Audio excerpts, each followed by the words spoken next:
We begin with continuing chaos at airports across the country and here in Houston. Southwest Airlines CEO apologized for the travel mess his company's meltdown created, while the transportation department vows to hold the airline accountable. KPRC 2's Brittany Jeffers joining us live from Hobby this morning.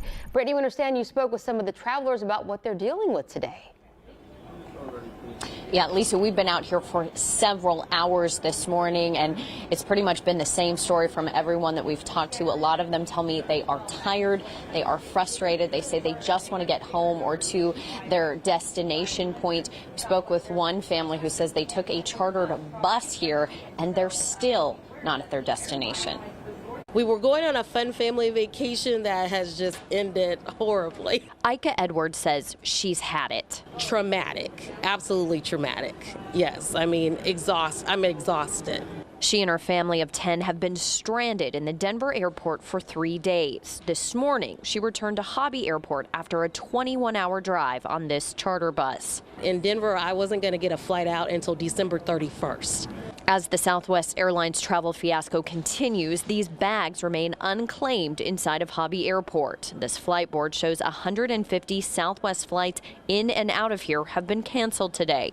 Southwest CEO Bob Jordan apologized to passengers as well as his own employees in a video statement overnight. He maintains that the winter storm is the main driver for the issues. Still, passengers are frustrated. We ended up driving all the way down here without a promise that we were going to be able to have a flight when we got here. James Wilson and his family made a 12-hour drive to Houston after their connecting flight in Kansas City was canceled.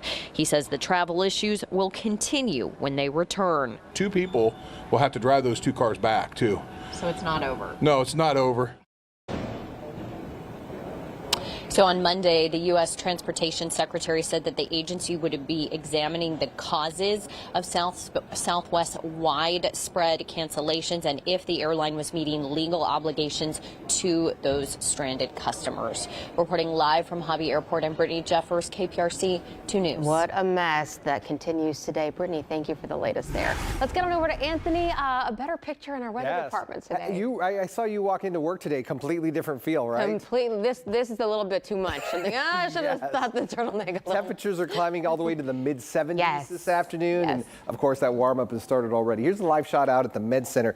You see the camera shaking a little bit. So we've got a breeze back also. So south wind's not only bringing the warmth, 73 degrees right now, but it's also bringing a pretty strong south wind this late morning hour. We're already in the lower 70s from Tomball, Sugar Land, Pearland, all the way out to Galveston. A few spots still in the mid-upper 60s, really for the most part north of I-10. And so compared to this time yesterday, this is drastic, anywhere from 24 to 28 degrees warmer, and it's all because of this southerly wind that we're seeing. So a pretty good breeze, but it's also pumping in enough moisture, enough humidity that's going to set the stage for some thunderstorms tomorrow. So for today, it's dry, 76 degrees, but look at tomorrow. We've got some thunderstorms we're going to be tracking that may linger, and we may see a little more rain on Friday. And I'll have your complete New Year's Eve and New Year's Day forecast, as well as the details on the severe weather and flood threat tomorrow coming up. Okay, Anthony, we'll see you then. Thank you.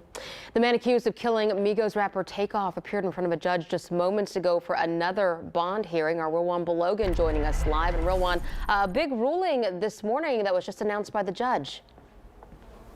Lisa, good morning. The judge denied bond reduction for Patrick Clark, the man accused of shooting Migos rapper Takeoff. The judge alluding to that had some concerns about him possibly being a flight risk. Also added that he had an idea that the defense attorneys for Clark may try and appeal this ruling here. The hearing itself was mostly virtual with both the defense and district attorney's office on Zoom today. Clark's attorneys did in fact turn him in his passport card ID. He had it on him at the time of his arrest. The judge said that gave him pause because he said, quote, it's not normal, end quote, to have a passport card ID on a person at a time, in reference that he knows that is all that's necessary for someone to travel to Mexico. The judge also noted that while there are some bail bond companies in Harris County that can make $1 million bond, he's unsure how many actually would do so without physical collateral. Now, the judge also did mention that he does have a possibility that the defense attorney for Clark may appeal this ruling. Then he went into